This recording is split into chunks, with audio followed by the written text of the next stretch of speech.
Fijémonos en la Madre Cándida que en su silencio interior escuchaba la voz de Dios que le hablaba directo al corazón.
Hoy vamos a hablar de la actitud del egoísmo. Lo primero que tenemos que decir es que todas las personas de este mundo, en alguna medida, unas más, otras menos, pero todas tenemos algo de esta actitud egocéntrica. ¿Qué significa la palabra egoísmo? Es una palabra latina que está dividida en dos partes. La primera parte es ego, que significa yo.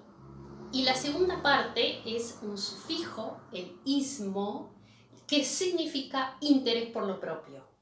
Entonces, la persona egoísta es la persona que está interesada en sus propias cosas, que le preocupan sus propias necesidades, pero sin importarle las de los demás, los del resto, ¿no?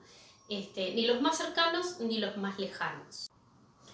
Si nosotros miramos cómo esta actitud estuvo en la Madre Cándida, podemos ver que la Madre Cándida fue una persona totalmente descentrada de sí misma.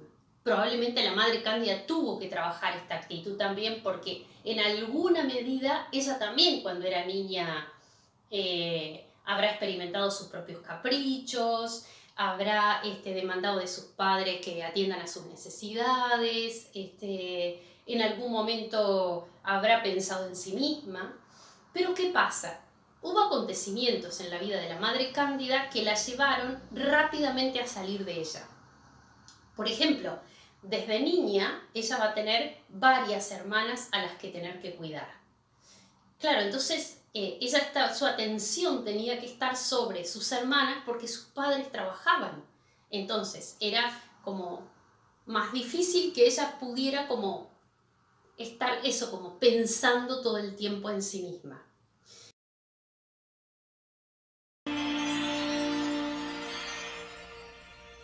¡Oh, qué extraordinario milagro debió ser aquel! Por favor, continúen. Los discípulos luego le explicaron que entre más sabía la gente acerca de Jesús, más ansiosos estaban de aprender sus enseñanzas. Tal como ocurrió aquella vez en Galilea, cuando se dirigió a una muchedumbre de más de 5.000 personas. Era un día maravilloso. Parecía un sorprendente día de campo.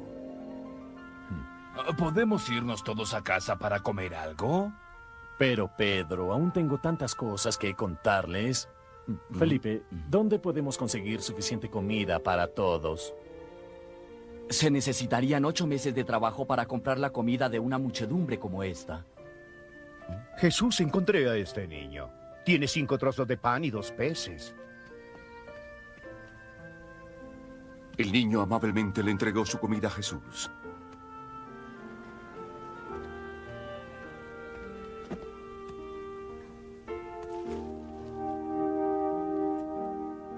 Después de bendecir la comida, Jesús se la dio a sus discípulos para que la repartieran. Era tan poca comida, pero alcanzó a llenar todas las cestas que tenían, y no paraba de llenarlas. Y cuando todos habían comido, recogieron lo que quedaba, y se dieron cuenta de que aún había comida para llenar todas las cestas. Jesús había obrado otro milagro, pero el día aún no se había acabado.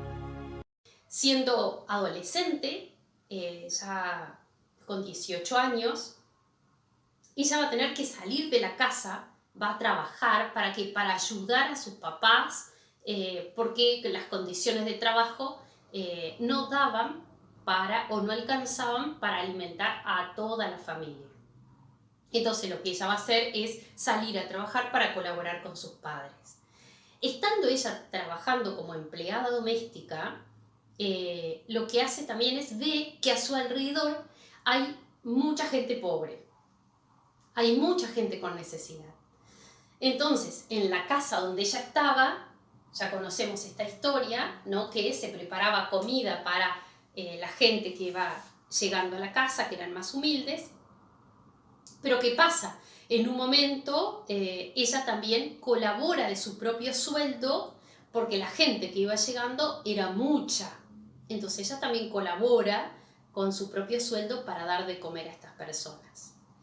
Cuando la Madre Cándida descubre su vocación de hija de Jesús y está llamado a fundar la congregación y empieza ella a brindar un servicio a otros, lo va a hacer con la gente más necesitadas, ¿no? Con las personas con las empleadas domésticas que empieza a enseñarles a leer y escribir, con distintas realidades de su mundo, pero de los más pobres. Y después eso se va extendiendo por muchos lugares. Y la Madre Cándida después, ¿qué pasa? Ve que la necesidad que hay en España estaba de alguna manera cubierta y que podía como ayudar a más gente, ser solidaria con más personas todavía. Por eso decide extender la congregación a distintos lugares del mundo. Y por eso primero va a Brasil y después va extendiéndose por otros lugares del mundo, llegando a ser hoy 17, 18 países en los que estamos presentes. Entonces ahí podemos ver que cómo la Madre Cándida fue trabajando su actitud egocéntrica para transformarla en una actitud de generosidad, de entrega a los demás, de servicio a los demás, de gratitud por también todo lo que ella había recibido. Y la Madre Cándida puede ser para nosotros como un claro ejemplo de la persona que se descentró de sí misma, salió de sí misma para ir al encuentro con los otros, como ocuparse de las necesidades de los otros y no tanto de las propias.